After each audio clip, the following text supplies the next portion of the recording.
Teenagers की जो skin होती है वो एडल्ट्स के कंपैरिजन में बहुत अलग होती है, क्योंकि इस टाइम पे आप ना ही बच्चे हैं ना ही आप एडल्ट हुए हैं, आप बेसिकली उस प्रोसेस में हैं जहाँ पे आपका ट्रांजिशन हो रहा है from being a kid, from being a child to becoming an adult.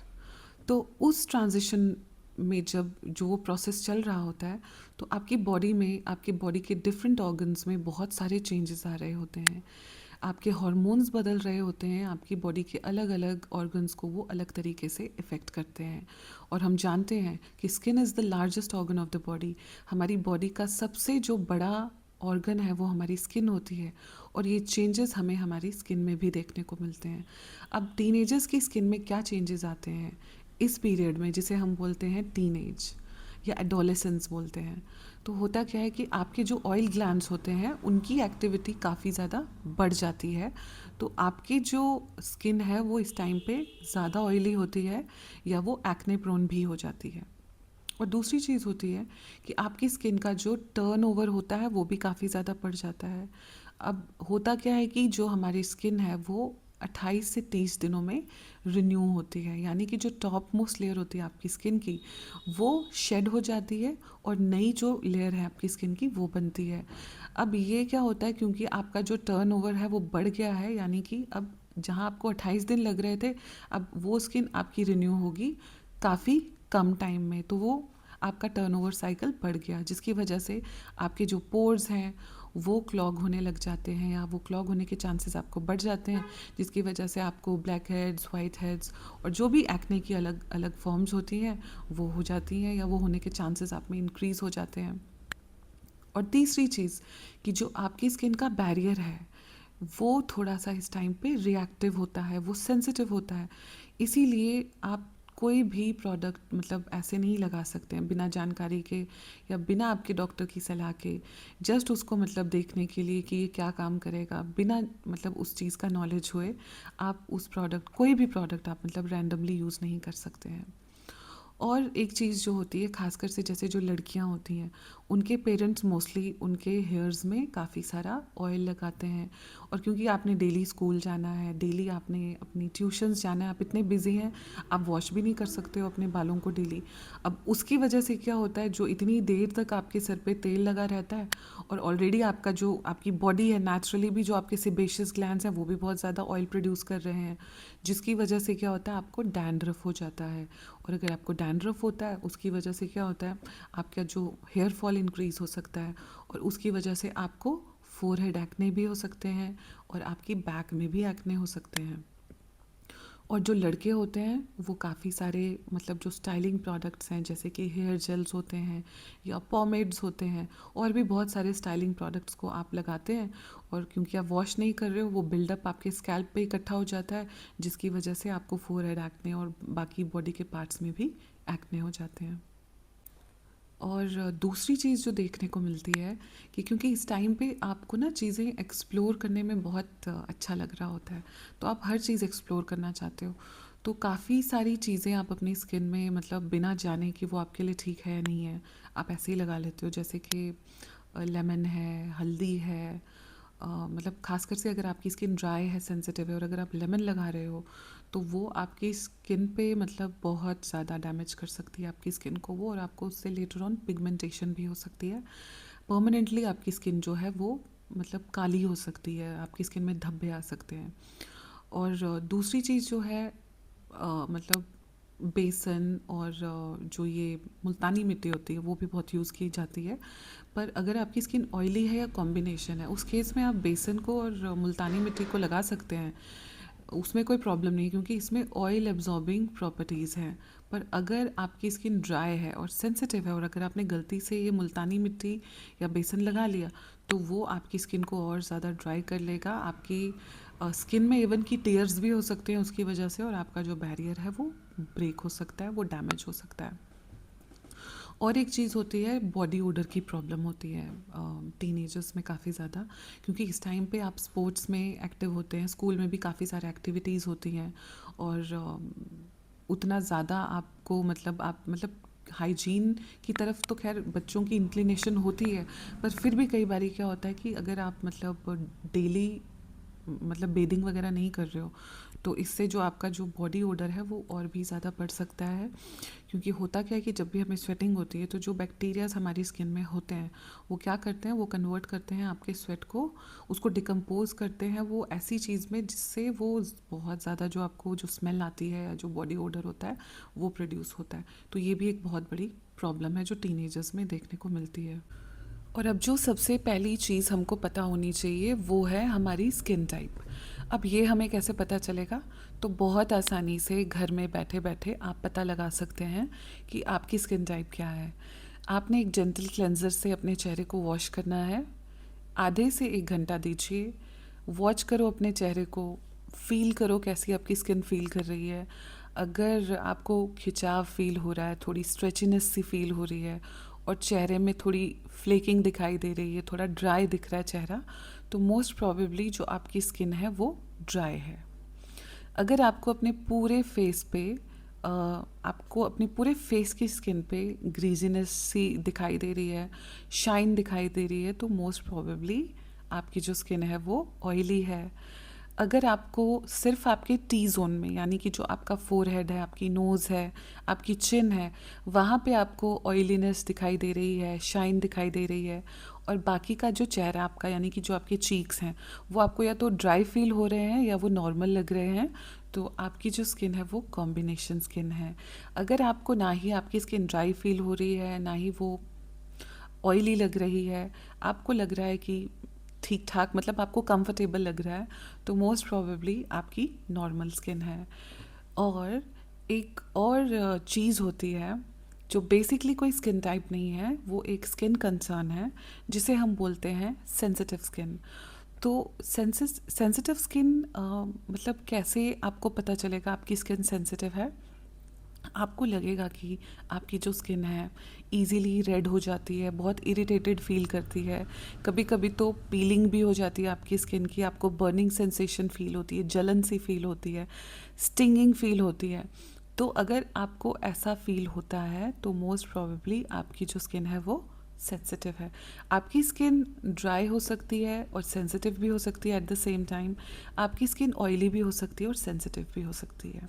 तो अब हम अपनी जो है स्किन केयर रूटीन को आसानी से बिल्ड कर सकते हैं, क्योंकि अब हमें पता है हमारी स्किन टाइप क्या है। तो उससे पहले जो इम्पॉर्टेंट चीज़ है वो ये है कि आज मार्केट में बहुत अच्छी अच्छी इंडियन ब्रांड्स हैं जो काफ़ी रिलायबल हैं, जो मतलब बहुत प्रॉमिसिंग रिजल्ट्स देते हैं। बहुत अच्छी अच्छी कॉस्मोस्यूटिकल्स हैं, फार्मास्यूटिकल कंपनीज़ हैं जो बहुत ट्रस्टेड ब्रांड्स हैं और जिन पे आप रिलाई कर सकते हैं। तो जब भी आपने अपने फेस के लिए कुछ परचेज़ करना है, इस तरीके के इंग्रेडिएंट्स हैं या प्रोडक्ट्स, तो वो आप ट्रस्टेड ब्रांड्स के ही परचेज़ कीजिए। तो अब हम शुरू करते हैं एक नॉर्मल स्किन के साथ। अगर आपकी नॉर्मल स्किन है तो आपकी रूटीन क्या होनी चाहिए? तो आप शुरुआत कीजिए एक जेंटल क्लेंज़र के साथ।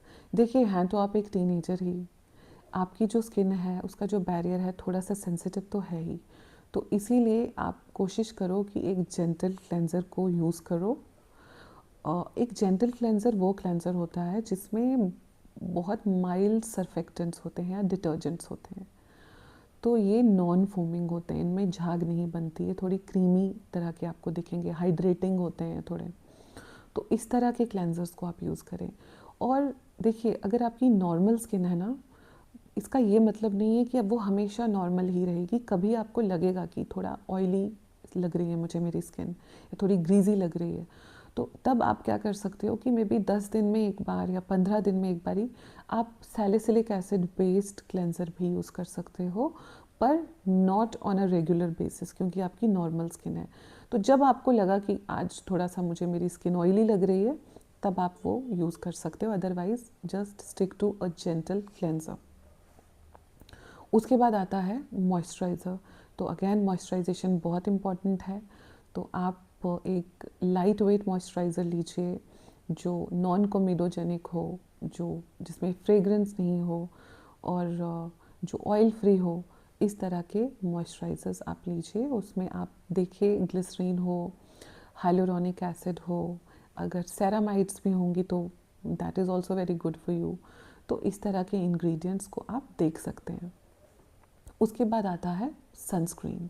तो अगेन जो हमारी इंडियन स्किन है, we know that it is more prone to getting pigmented, तो उस केस में हमारे लिए बहुत ज़रूरी होता है सनस्क्रीन को यूज़ करना। तो आप कोई भी लाइट वेट सनस्क्रीन यूज़ कर सकते हो, केमिकल सनस्क्रीन भी यूज़ कर सकते हो। आज बहुत सेफ फिल्टर्स वाली केमिकल सनस्क्रीन्स अवेलेबल है मार्केट में। आप चाहें तो आप फिज़िकल सनस्क्रीन्स जिसमें जिंक ऑक्साइड, टाइटेनियम डाइऑक्साइड जैसे फिल्टर्स होते हैं, आप वो भी यूज़ कर सकते हैं। बट अगैन ये लाइट वेट होनी चाहिए और साथ में नॉन कॉमेडोजेनिक होनी चाहिए। इस तरह की आप जो है सनस्क्रीन्स यूज़ कर सकते हो। उसके बाद आता है हमारी ड्राई स्किन। तो अगर आपकी स्किन ड्राई है, इसमें भी आपको जो अपना क्लेंजर लेना है, it should be very gentle in nature, it should be very hydrating in nature. तो आपने देखना इसमें काफ़ी जो हाइड्रेटिंग एजेंट्स हों, जैसे कि सेरामाइड्स होनी चाहिए, ग्लिसरिन होनी चाहिए, नायासिनामाइड होनी चाहिए और स्क्वेलिन होनी चाहिए, हाइलुरोनिक एसिड, इस तरह के इंग्रेडिएंट्स आप देख सकते हैं क्लेंजर्स में। तो ये जेंटल होनी चाहिए। और अगर हम मॉइस्चराइज़र की बात करें तो अगेन उसमें आप देखिए कि सेरामाइड्स हों, आप देखिए उसमें हाइलुरोनिक एसिड हो, आप देखिए उसमें ग्लिसरिन हो, आप देखिए उसमें स्क्वेलिन हो, आप इस तरह के देखिए, इस तरह के हाइड्रेटिंग इंग्रेडिएंट्स आपके मॉइस्चराइज़र में होने चाहिए। उसके बाद बात आती है सनस्क्रीन की। अगेन सनस्क्रीन को आप मतलब सनस्क्रीन में भी आप देखिए, मेनली तो सनस्क्रीन में जो उसके फ़िल्टर्स होते हैं वही इम्पोर्टेंट होते हैं, पर फिर भी कोशिश कीजिए कि आप थोड़ी क्रीमी जो सनस्क्रीन्स होती हैं, क्रीमी उस तरह की सनस्क्रीन्स आप प्रेफर कीजिए over a gel based type of sunscreens. और आज बहुत सनस्क्रीन्स हैं जिनमें ये हाइड्रेटिंग इंग्रेडिएंट्स जैसे कि जो मैंने आपको भी बताया, हाइलुरोनिक एसिड होती है या सेरामाइड्स भी होते हैं, इस तरह के इंग्रेडिएंट्स भी आपको सनस्क्रीन में मिलते हैं। उसके बाद हम आते हैं ऑयली स्किन पे। अगर आपकी स्किन ऑयली है तो आपको थोड़ा सा कुछ प्रोडक्ट्स को लेके you have to be careful. अब सबसे पहली बात तो आती है सैलिसिलिक एसिड, जो कि जब भी हम ऑयली स्किन की बात करते हैं, it is one of the most powerful ingredients when it comes to oily and acne prone skin. तो आप जो फेस क्लेंजर्स हैं वो वाले चूज़ कीजिए जिसमें सैलिसिलिक एसिड हो। अब मोस्टली ये क्या होते हैं, these are foaming type of cleansers, थोड़ी सी झाग बनती है इनमें। तो आपने जब भी इसे अप्लाई करना है, सबसे पहले तो अपने फेस को गीला कीजिए, उसके बाद एक कॉइन साइज़ अमाउंट का क्लेंजर लीजिए, उसे थोड़ा सा हाथ पे रब कीजिए, उसके बाद अपने चेहरे पे उसको अप्लाई करो and wait for at least 30 seconds. 30 seconds तक आपने उसको मतलब वॉश नहीं करना है, ताकि वो अपना काम आपकी स्किन पे कर सके, और उसके बाद आप उसको वॉश कर लीजिए। और उसके बाद जो मतलब एक और भी काफ़ी सारी ऐसे इंग्रेडिएंट्स हैं, जैसे कि मैंडलिक एसिड है, जैसे कि लैक्टिक एसिड है, जैसे कि ग्लाइकोलिक एसिड है। आप ये वाली इंग्रेडिएंट्स जो मतलब ऐसे क्लेंजर्स हैं जिनमें इंग्रेडिएंट्स हो, आप वो भी यूज़ कर सकते हैं। पर मेक श्योर कि आपने डेली ऐसे फेस वॉश को या ऐसे फेस क्लेंजर्स को यूज़ नहीं करना है। हफ्ते में 2 बार ही यूज़ करो या हफ्ते में 3 बार यूज़ करो, और बाकी के दिन आप अपनी जो आपकी रेगुलर क्लेंजर्स हैं आप वो यूज़ कर सकते हो। और फिर बात आती है मॉइस्चराइज़र की। तो सबसे पहली बात तो ये सोचना कि क्योंकि मेरी स्किन तो ऑयली है तो मुझे मॉइस्चराइज़र की क्या ज़रूरत है, ये बिल्कुल गलत है। अगर आपकी स्किन ऑयली है और आप मॉइस्चराइज़र नहीं लगाएंगे तो आपकी जो स्किन है उसको ये सिग्नल जाता है, आपके जो सेबेशियस ग्लैंड्स हैं उनको ये सिग्नल जाता है कि ये इंसान मुझे मॉइस्चराइज़ नहीं कर रहा है, स्किन को मॉइस्चराइज़ नहीं कर रहा है, तो अब मुझे और ज़्यादा ऑयल बनाना पड़ेगा। तो अगर आप मॉइस्चराइज़र लगाएंगे तो वो ओवर स्टिमुलेट नहीं होंगे और आपका जो ऑयल है वो कंपैरेटिवली थोड़ा कम बनेगा। इसीलिए आपके लिए मॉइस्चराइज़र बहुत ज़रूरी है। नो डाउट उसको थोड़ा सा लाइट वेट होना चाहिए, या जो जेल बेस्ड टाइप के मॉइस्चराइज़र्स हैं ना, वाटर बेस्ड होते हैं, ऑयल फ्री मॉइस्चराइज़र्स जो होते हैं, इस तरह के आपने मॉइस्चराइज़र्स यूज़ करने हैं जिनमें जैसे कि हाइलुरोनिक एसिड है, ग्लिसरिन है या नायासिनामाइड है। इस तरह के जो मॉइस्चराइज़र्स जिनमें ये इंग्रेडिएंट्स हो, आप उनको प्रेफर करो। तो उसके बाद बात आती है सनस्क्रीन की। Again you can go ahead with chemical sunscreen, you can go ahead with physical sunscreen, but again आपने वो सनस्क्रीन्स लेनी है जो काफ़ी लाइट वेट हो, जो वाटर बेस्ड हो, जो जेल बेस्ड हो। क्रीम बेस्ड जो सनस्क्रीन्स होती हैं वो हैवी होती हैं आपकी स्किन के लिए, तो आप वो यूज़ नहीं कीजिए। उसके बाद ये भी कई लोग पूछते हैं कि सैलिसिलिक एसिड यूज़ कर सकते हैं या नहीं, सैलिसिलिक एसिड सेरम यूज़ कर सकते हैं कि नहीं, नायासिनामाइड यूज़ कर सकते हैं कि नहीं। तो आप नायासिनामाइड सेरम यूज़ कर सकते हैं, पर जब भी आप कोई नया इंग्रेडिएंट अपनी स्किन के रूटीन में इनकॉर्पोरेट कर रहे होते हो, हमेशा एक पैच टेस्ट करो। सबसे पहले पैच टेस्ट करो कि एक थोड़ा सा अमाउंट अपने इस वाले एरिया में, कान के पीछे, यहाँ पे आप अप्लाई करो और 1-2 दिन आप वेट करो। आप फील करो कि आपको कोई इरिटेशन तो नहीं हो रही है। अगर आपको लगता है कि वहाँ पे आपको इरिटेशन फील हो रही है तो आप वो प्रोडक्ट यूज़ मत करो, ठीक है, सिंपल एज दैट। पर अगर आपको लगता है कि नहीं, कोई इरिटेशन नहीं हो रही है, आप कंफर्टेबल फील कर रहे हो, तो आप उस प्रोडक्ट को अपनी रूटीन में डाल सकते हो। पर हमेशा कम कंसंट्रेशन से स्टार्ट करो, 5% से स्टार्ट करो, और हफ्ते में 1 बार 2 बार से शुरू करो। और जब अगर आपको लगता है कि you are comfortably tolerating it, तो आप थोड़ा सा उसको आगे बढ़ा भी सकते हो। फिर बात आती है सैलिसिलिक एसिड सेरम की। तो आप यूज़ कर सकते हैं, बट अगेन थोड़ा सा आपको कॉशियस होना पड़ेगा कि हफ्ते में 1 बार या 2 बार ही यूज़ करो आप सैलिसिलिक एसिड सेरम को। खासकर से जिस दिन आप वॉश करते हो सैलिसिलिक एसिड फेस वॉश से, कोशिश करो कि उस दिन ना करो यूज़ इस सैलिसिलिक एसिड सेरम को, बाकी के किसी दिन यूज़ करो। और हफ्ते में 1 बार या मैक्सिमम 2 बार, उससे ज़्यादा इसको यूज़ मत करो। खासकर से शुरुआत में जो 2-4 महीने होते हैं ना, तब आपकी जो स्किन है वो अभी फेमिलियर नहीं हुई होती है इन प्रोडक्ट से। तो शुरुआत में you have to go very easy with all these things, ठीक है। और फिर बात आती है कॉम्बिनेशन स्किन की। तो कॉम्बिनेशन स्किन का ऐसा रहता है कि गर्मियों में ये काफ़ी ज़्यादा ऑयली रहती है और सर्दियों में ये ड्राई हो जाती है। इसीलिए यहाँ पे थोड़ा सा आपके लिए ट्रिकी हो जाता है कि कौन सा प्रोडक्ट लेना है। तो गर्मियों में मोस्ट ऑफ द टाइम आपने जो ऑयली स्किन के प्रोडक्ट्स होते हैं उस तरह के प्रोडक्ट्स यूज़ करने हैं। तो गर्मियों में आप अगर क्लेंजर यूज़ करना है, आप सैलिसिलिक एसिड बेस्ड या mandelic acid, lactic acid based cleanser use कर सकते हो। अगेन हफ्ते में 2 या 3 बार, डेली नहीं। और साथ में अगेन फोमिंग नेचर के तो ये होंगे ही, तो इस तरीके के क्लेंजर्स आपने यूज़ करने हैं। और मॉइस्चराइज़र की अगर हम बात करें तो ये लाइट वेट होना चाहिए, वाटर बेस्ड होना चाहिए या जेल बेस्ड होना चाहिए, या जेल टाइप की कंसिस्टेंसी के होने चाहिए। और of course non pore clogging होने चाहिए, नॉन कोमेडोजेनिक होने चाहिए। तो इस तरह के मॉइस्चराइज़र्स जो है, और उनमें इंग्रेडिएंट्स आप देखो, जैसे हाइलोरॉनिक एसिड हो, ग्लिसरीन हो, इस तरह के इंग्रेडिएंट्स हो, नायासिनामाइड हो, वो आप देखिए। उसके बाद बात आती है आपकी सनस्क्रीन की। अगेन सनस्क्रीन आपने लाइट वेट यूज़ करनी है, जो थोड़ी जेल वाली कंसिस्टेंसी की होती हैं या वाटर बेस्ड फॉर्मूलेशंस होती हैं। तो ऐसी जो है आपको सनस्क्रीन्स वो आप यूज़ कर सकते हैं। अब अगर विंटर्स होते हैं, क्योंकि विंटर्स में कॉम्बिनेशन स्किन ड्राई हो जाती है, तो तब आप क्लेंजर थोड़ा जेंटल नेचर का क्लेंजर चूज़ कीजिए। अगेन यू नो कि जेंटल क्लेंजर कैसे होते हैं, वो ज़्यादा झाग नहीं बनाते हैं, तो उस तरह के जेंटल क्लेंजर्स यूज़ कीजिए। और मॉइस्चराइज़र्स की बात आती है तो सेरामाइड कंटेनिंग मॉइस्चराइज़र्स, या जिसमें हाइलोरॉनिक एसिड हो, ग्लिसरीन हो, इस तरह के मॉइस्चराइज़र्स को आप चूज़ कीजिए। और फिर आती है आपकी सनस्क्रीन की बात। तो क्योंकि विंटर्स हैं, आपकी स्किन थोड़ी ड्राई होने लग जाती है, तो आप क्रीमी तरह के जो है, या क्रीम बेस्ड टाइप ऑफ जो मतलब both moisturisers as well as sunscreen, आप ऐसी फॉर्मूलेशंस ले सकते हैं।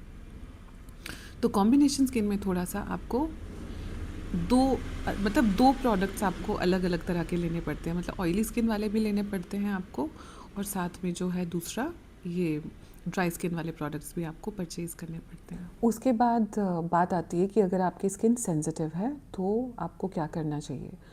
तो कुछ चीज़ों का आपको ख्याल रखना है कि अगर आपकी स्किन सेंसिटिव है तो you have to be very careful about few things, कि कोई भी आप मतलब कोई भी रैंडम प्रोडक्ट आपने यूज़ नहीं करना है। आपने कोई भी प्रोडक्ट जिसमें फ्रेगरेंसेस हो वो यूज़ नहीं करनी है। कोई भी प्रोडक्ट्स जो बहुत ज़्यादा फोमिंग नेचर के होते हैं वो आपने यूज़ नहीं करने हैं। आपने बस बहुत ही जेंटल प्रोडक्ट्स, जैसे कि अगर क्लेंज़र की बात करें तो बहुत जेंटल क्लेंज़र होना चाहिए, जो थोड़े हाइड्रेटिंग नेचर के होते हैं, क्रीमी होते हैं, जिनमें बहुत माइल्ड सर्फेक्टेंट्स होते हैं, वैसे क्लेंज़र्स आप यूज़ करेंगे। और अगर आप मॉइस्चराइज़र की बात करें तो मॉइस्चराइज़र में खासकर से you have to be very particular कि उसमें सेरामाइड्स होनी चाहिए, उसमें ग्लिसरीन हो सकती है, उसमें नायासिनामाइड होनी चाहिए, उसमें पैंथेनॉल को आप प्रेफर कीजिए, उसमें टोकोफेरोल को आप प्रेफर कीजिए। और इस तरह के इंग्रेडिएंट्स आपने देखने हैं जब आप अगर मतलब मॉइस्चराइज़र को आपने चूज़ करना है, being a person who has sensitive skin. और उसके बाद आती है सनस्क्रीन की। तो अगेन सनस्क्रीन सेंसिटिव स्किन के लिए भी बहुत इंपॉर्टेंट है, क्योंकि आपका जो बैरियर है, बेसिकली होता क्या है, जिसकी स्किन सेंसिटिव होती है उनका जो स्किन बैरियर होता है वो ब्रेक हो गया होता है, या वो वीकेंड होता है, या वो कॉम्प्रोमाइज्ड होता है। और ऐसे केस में क्या होता है कि जो यूवी रेज होती हैं ना, जो सन से आती हैं, दे आर वेरी डैमेजिंग। तो वो आपकी स्किन को ज़्यादा नुकसान पहुंचाएंगे कंपेयर टू अ पर्सन जिसका जो बैरियर है वो जो स्ट्रॉन्ग है या वो इंटैक्ट है। तो आपको सनस्क्रीन को बिल्कुल स्किप नहीं करना है, पर केमिकल सनस्क्रीन्स यूज़ नहीं करनी है, आपने मिनरल सनस्क्रीन्स यूज़ करनी है, यानी कि जिसमें जिंक ऑक्साइड हो, टाइटेनियम डाइऑक्साइड हो, इस तरह की जो फिजिकल सनस्क्रीन्स होती हैं आपने वही यूज़ करनी है। और जब भी आप कोई भी प्रोडक्ट देखते हो तो आप देखो वो हाइपो एलर्जेनिक होने चाहिए, हाइपो एलर्जेनिक होने चाहिए, पीएच बैलेंस्ड होने चाहिए और बहुत जेंटल होने चाहिए। और कोई भी प्रोडक्ट अगर आप ट्राई करते हैं चेहरे पे, पहले पैच टेस्ट ज़रूर कीजिए। और जैसे कि मैंने आपको बताया था कि ऑयलिंग की काफ़ी हैबिट होती है, खासकर से गर्ल्स को, मतलब काफ़ी ज़्यादा ऑयल लगा के और बहुत दिनों तक हेड वॉश भी नहीं कर पाती हैं क्योंकि टाइम की भी कमी है। तो प्लीज़ ऐसा मत कीजिए। आपको अगर ऑयलिंग करनी है तो बस 1 घंटे से ज़्यादा उस ऑयल को सर पे मत रखो, 1 घंटे के बाद उसे वॉश आउट कर लो। उससे ज़्यादा रखने का कोई फ़ायदा नहीं होता है, बल्कि उससे नुकसान ही होता है, आपको बहुत ज़्यादा डैंड्रफ हो जाएगा। अगर डैंड्रफ होगा तो आपका हेयर फॉल भी ऑटोमेटिकली बढ़ जाएगा। तो और उसके साथ साथ आपको फोरहेड एक्ने हो सकते हैं, आपको बैक पे एक्ने हो सकते हैं, आपको चेस्ट पे एक्ने हो सकते हैं। तो just be very particular about it. और जो बॉयज़ पोमेड यूज़ करते हैं या आप स्टाइलिंग प्रोडक्ट्स यूज़ करते हैं, तो कोशिश कीजिए कि ये प्रोडक्ट्स आप मत यूज़ करो। और अगर आप कर रहे हैं वंस इन अ वाइल, कभी ओकेजनली यूज़ कर रहे हैं, तो आप उसके बाद अपना जो है हेयर्स को आप अच्छे से वॉश ज़रूर कीजिए, क्योंकि जो आपकी स्कैल्प है बेसिकली, ठीक है, जो हमारा स्कैल्प होता है उसका हेल्दी होना बहुत ज़रूरी है। और अगर आपको डैंड्रफ है तो कोशिश कीजिए कि आप जैसे वो शैम्पूज़ यूज़ करो, मतलब एंटी डैंड्रफ शैम्पूज़ तो मिलते ही हैं, वो एक अम्ब्रेला टर्म है ऐसे शैम्पूज़ के लिए जो डैंड्रफ को कैटर करते हैं, ठीक है। तो मतलब ketoconazole, salicylic acid, climbazole, selenium sulphide, coal tar, ऐसे शैम्पूज़ जो होते हैं आप वो यूज़ करो। हफ्ते में 1 से 2 बार, ज़्यादा नहीं यूज़ करना है। तो आप क्या कर सकते हो कि आप इनको डाइल्यूट भी कर सकते हो आपके रेगुलर शैम्पू के साथ, ठीक है। तो जो बाकी शैम्पू आप यूज़ करते हो उसके साथ आप इन्हें डाइल्यूट भी कर सकते हो, क्योंकि ये थोड़ा आपके बालों को ड्राई कर सकते हैं। तो just be very careful with it.